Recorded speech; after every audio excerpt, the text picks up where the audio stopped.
యేసుప్రభు రాద్దామనా, శవానికి రాద్దామా, లేకపోతే బ్రతికిన యేసుప్రభుకి సెంటు కొడదామనా? ఏండి అంటే బుద్ధిగల కన్యకలా కనిపిస్తున్నారు కదా మీకు.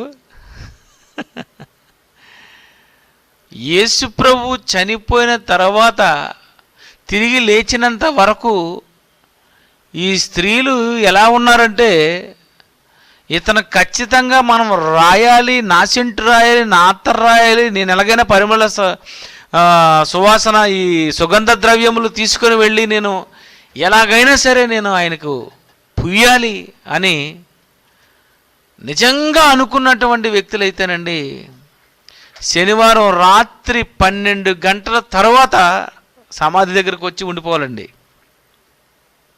ఉన్నారా?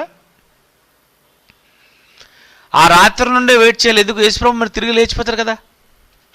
3వ దినమున యేసుప్రభు తిరిగి లేస్తారని తెలిసినప్పుడు కొన్నటువంటి సుగంధ ద్రవ్యాలన్నిటినీ పట్టుకొచ్చి యేసుప్రభు లేవక ముందు సమాధి ముందర ఉండాల. కానీ వీళ్ళు లేట్ అయిపోయారు. యేసుప్రభు శవాన్ని చూసుకొని వెళ్ళిపోయి సుగంధ ద్రవ్యాలు సిద్ధపరిచారే కానీ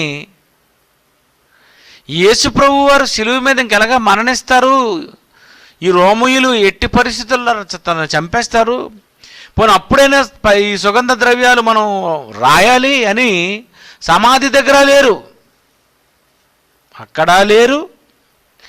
ఆదివారమున పోనీ రాద్దామని అనుకునే వాళ్ళు శుక్రవారం రాత్రి అంటే శనివారం ఎంటర్ అవుతున్నప్పుడు విశ్రాంతి దినమున అంటే శుక్రవారం సాయంత్రం వీళ్ళు అన్నీ సిద్ధం చేసిన తర్వాత ఎందుకండి వచ్చి యేసుప్రభుని పట్టుకోలేకపోయారు చెప్పండి?